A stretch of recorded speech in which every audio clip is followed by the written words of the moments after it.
Oh, shit, boy. Shit. Good morning. Welcome to Kickstart. I'm glad to be here. I just got back from church. It was a great service. Hey, down. It was a great service. I'm sorry. And, the main message was to, number one, go to God for everything. But there's going to be a point in time where God appoints others in your life. And it's not going to just be you and God. Hey, no, it's going to be you, God, and others. And help comes in that formation, in that fashion.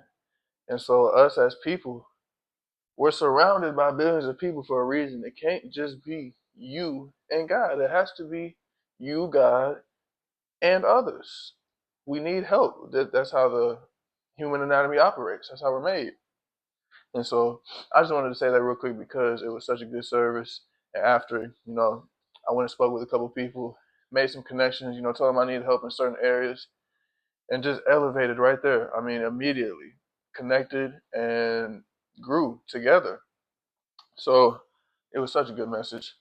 And today, it kind of pours right into what we're talking about today, because today we're talking about love and the principle of love, the power behind love. You know, God is love. And so what happened today is a form of love. Uh, us talking about that, helping others out, all of that. Love covers the whole spectrum of God's operation.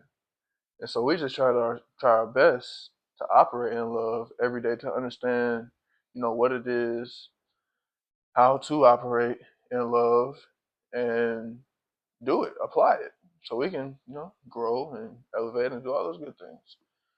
So, like y'all know, I always start off with the definition. Now, I don't like this definition. This is a Google definition. It says that love is an intense feeling of deep affection. Now, I completely understand where they're coming from when they say love is an intense feeling of deep affection. It's just they left out a lot about love, because that is not where love ends. And if all love was an intense feeling and not further than the feelings, we would not be here right now. And the world would be way crazier than it is today, because love is consistent. Love is consistently kind, consistently compassionate, consistently helpful, consistently grows, and it is consistently true all the time. And so it's a principle that God has created and given to us that is extremely powerful, used in the right way, and accepted and given. So a couple words that I have for love. I have bonding. True love bonds. True love is like looking at true love bonds with true love. It becomes one. It's easy for love to place itself with other forms, or not even other forms, with others that are also living out of the one true love that has been given to us by God. It's so easy to connect. Racism, all the problems that people have today in society, judging people, genders, all of these things. Love looks over all of that, and it still sees inequities, it still sees sins, but it doesn't judge, and it only helps, and it's consistent, and it only grows. And so a lot of people think they're loving somebody by maybe being in their presence and telling them this and telling them that, but honestly, it's not coming off the way God wanted it to come off, because it is almost a forced type of love that doesn't always hit in the same spot when it is forced from a person versus allowing God to show his true love, where true healing comes, and true prosperity, and true growth. So I have bonding. I have God because God is love. As you walk in love and as you get to feel how love feels inside you and around you, and see how I said feels, because you do get to feel love. It just goes further than feelings. As you get to see the outcomes of love, what it's done in your life and the people's lives around you, how it affects the world, eventually you'll see God. You'll see his whole operation going on, and you'll be like, wow. And I can be a part of it if I choose to love, to have faith in him, to have hope in God, and to listen to what he's telling me. I can be a part of this. You get to see all of the beauty. You get to see everything. And so love is powerful. It's more than a feeling. That's my next thing. It's a foundation. Foundation. It's like the cement. It's like the dirt under the cement that allowed the house to be built and stand strong. The foundation of love will not crumble. It's not a weak principle. It doesn't get blown over. Love is extremely stronger than concrete, stronger than steel, stronger than anything that we could think of. And it's a foundational principle that you build your life on love, if you build your relationships on love, if you build your business on love, if you build on love, your foundation will not fold. You will have unlimited power. um, and last one I put is pure. So love is pure. It's not. There's no fake going on. It's not anything that hurts. The truth can hurt a little bit, and true love can bring tears to people sometimes because they haven't seen it in so long, or know that feeling of home, and sometimes bring flashbacks, memories, all types of different stuff. But it's a pure principle. It's a pure energy. Like it is consistent, like I've been saying, and it only grows and it only helps. And so when you run into love, the true love of God, you'll see how pure it is and welcome it in. I mean, at that point, you receive it, welcome it in, and then it's time to give. Because some people don't know what love is. Some people do. Some people need it. So that's what we're here for, to help. So that's what I had to say. God is love. Love and truth are pillars of life, pillars, foundations. We all try our best to apply love to others out out of our own feelings, but you can't force love just like you can't force God. It is not ours to claim, but only to receive and give. We didn't create love. It was created before we were here. We just have the ability to be able to choose it, use it, and live in it, or we don't. Um, so it's not ours to claim, it's to receive and give.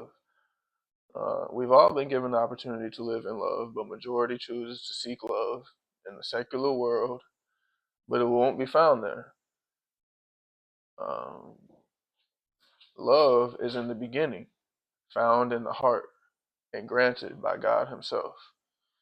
So if we choose a different form of love that is anything other than choosing God, Jesus Christ Himself, we will fail to understand the truth about love because we will try to understand it and use it based off of our experiences and what we've seen, which is not always true because experience is not truth. The truth is the truth. The word of God is the truth. Your experience is your experience. Truth is the truth. Okay? So there's only one truth, there's only one love. Choose God who will reveal the hidden layers of love to you.